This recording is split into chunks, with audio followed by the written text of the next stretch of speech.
हर किले और खंडहर की अपनी एक ऐतिहासिक कहानी होती है। हम अभी मौजूद हैं दिल्ली के फिरोज शाह कोटला किले में, और इस किले की एक ऐतिहासिक कहानी ये है कि यहीं पर भगत सिंह और उनके साथियों ने एक महत्वपूर्ण मीटिंग की थी, और वो मीटिंग भारत की आज़ादी की लड़ाई में महत्वपूर्ण मीटिंग साबित हुई। वर्तमान समय में इसका जिक्र इसलिए क्योंकि 23 मार्च को भगत सिंह की पुण्यतिथि है, और ऐसे में ज़रूरी हो जाता है कि दिल्ली से जुड़ी भगत सिंह की जिंदगी के ऐतिहासिक पन्नों को पलटा जाए।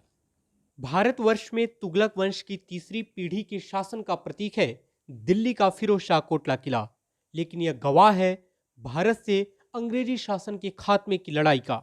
ये लाल पत्थर साक्षी हैं उनके पैरों की धमक और बुलंद आवाज के, जिन्होंने अंग्रेजी शासन की चूलें हिला दी थी।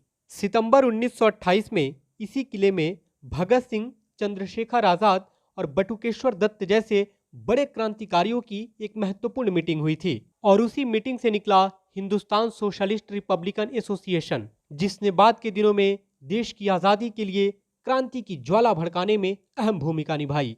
लेकिन अफसोस कि इस जगह पर उन क्रांतिकारियों के पांव पड़े होने की जानकारी देने वाला बोर्ड जैसा कुछ भी कहीं नहीं है। हालांकि यहाँ से चंद कदमों की दूरी पर जरूर स्थित है शहीद पार्क, जहाँ लगी है भगत सिंह, राजगुरु और सुखदेव की आदमकद प्रतिमा। आजादी की लड़ाई में इस जगह की ऐतिहासिक महत्ता को देखते हुए तत्कालीन प्रधानमंत्री अटल बिहारी वाजपेयी ने 2021 में इन प्रतिमाओं का अनावरण किया था। लेकिन अफसोस कि आज यह पार्क और ये मूर्तियां बदइंतजामी और बेकदरी से जूझ रही हैं। अपने खून से देश की आज़ादी की लड़ाई की नींव को सींचने वालों की मूर्तियों का आधार ही आज खंडित है। शेर है कि शहीदों की मज़ारों पर लगेंगे हर बरस मेले, वतन पर मिटने वालों का यही बाकी निशान होगा।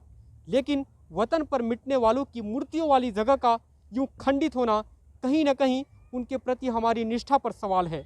सवाल ये भी है कि उनके सपनों का भारत बनाने की दिशा में काम करना तो दूर, हम उनकी विरासत को भी ठीक तरह से नहीं संभाल पा रहे।